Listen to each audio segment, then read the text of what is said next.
ائمہ علیہ السلام کی زیارت میں ایک لفظ ہے، السلام علیک یا سفیر اللہ، اے اللہ کے سفیر، ایمبیسیڈر آف اللہ سبحانہ وتعالی۔ سفیر کیا ہوتا ہے؟ سفیر وہ ہوتا ہے کہ جو آپ کو آپ کی کنٹری کا ریپرزنٹیشن ہے، جو اس روئے زمین پر اللہ کا ریپرزنٹیٹو ہے، اسے کہتے ہیں اللہ کا سفیر۔ سامنے کی بات ہے۔ امام حسین علیہ السلام میں اور مسلم ابن عقیل میں ایک سفارت کا فرق ہے۔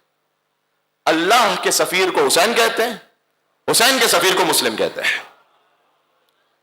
اس پورے سلسلے میں جو میرے لیے بہت بڑی انسپریشن ہے حضرت مسلم بن عقیل کے پورے واقعے میں، آپ نے مصائب میں ہمیشہ سنا ہے کہ حضرت مسلم بن عقیل کوفہ میں جب سب نے ساتھ چھوڑ دیا تھا اور کوفہ کی گلیوں میں تنہا تھے، تو ایک خاتون طوعہ جس نے پناہ دی،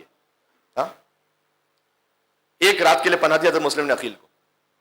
اگر کوئی خلوص کے ساتھ حجت خدا کے لیے کوئی کام کرنا چاہے، ایک کوفہ میں رہنے والی بوڑھی خاتون، اللہ سبحانہ وتعالیٰ نے یہ اجر عطا کیا ہے کہ آج جہاں مسلم بن عقیل کی شہادت کا بیان ہوگا، اس خاتون کا بھی بیان ہوگا، ورنہ کون جانتا، کسے پتا ہوتا؟ تاریخ میں گمنام کردار ہوتا، ختم ہو جاتی بات۔ اللہ سبحانہ وتعالیٰ کیوں؟ کیونکہ اللہ کی خاطر آگے بڑھ کے مسلم بن عقیل کو پناہ دی۔ اب ہم تمہارے نام کو زندہ رکھیں گے۔